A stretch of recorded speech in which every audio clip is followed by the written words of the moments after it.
As a Christian, always know that you are destined for all things.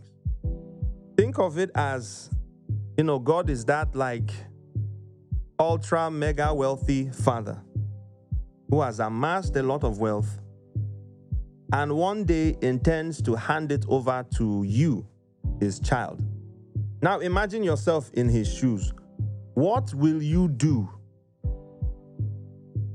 Or how would you make your child live to ensure that they don't squander or get destroyed by what you're leaving behind for them?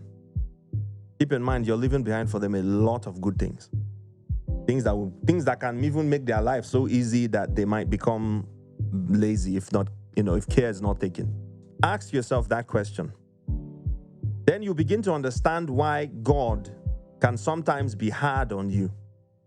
Because God knows, God sits as a father and he knows what you will inherit at the end of time. He knows the inheritance you are coming into. He knows the bountiful riches that are going to be given to you. So as a result, and God is a responsible father, he's not going to raise somebody that will squander, misuse, or destroy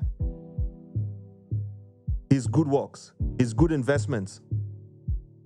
Nobody knows how long it took God to be rich, if there was ever such a thing. Not that there was, but And now God has decided that when you became born again, you're going to have a share in his inheritance.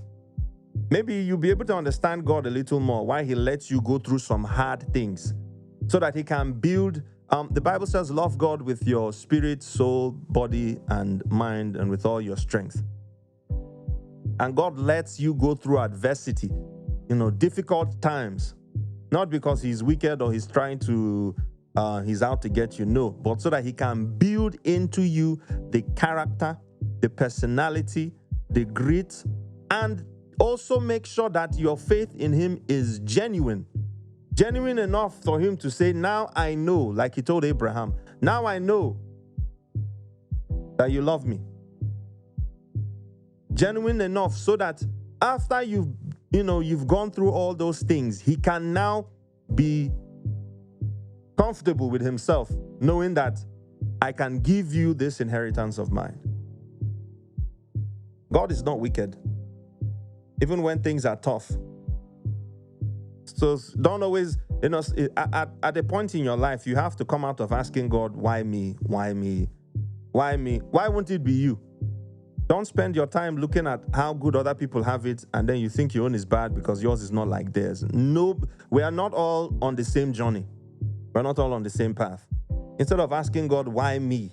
The Bible says, rejoice when you go through diverse trials. Count it all joy, because God has actually found favor in you. And you don't know what he's reserved for you, that he says, look, before I can entrust you with this, I need you to go through this test. I need you to pass this test. Then you get the reward. Joseph spent, God knows, I think maybe some years in prison before he became second in command to Pharaoh. All those years in prison was building the character, was building the discipline, was weeding out any kind of careless talk or anything that would ensure that if he became second in command to Pharaoh, he might have had it out for his brothers, because we saw what he did. He kind of toyed around with them a little bit, but he didn't do too much. He didn't. At that time, he was already controlled. He was he was well behaved, but he still toyed around with them a little bit. Now imagine if that position had come to him much earlier. Who knows? He would have probably killed all his brothers, and that would have been the end of the nation of Israel. It would have just been the God of Abraham, Isaac, Jacob, and Joseph, and maybe his two sons. So always keep in mind that when you're going through tough times, you are destined for all things. You are destined to inherit God. God told Abraham that I am your great and exceeding reward. So don't be angry at God when you pass through hard times. It's because of what you are to inherit at the end of times. Rejoice and be glad that God has chosen to give it to you. Not to angels, not to animals, you. Rejoice.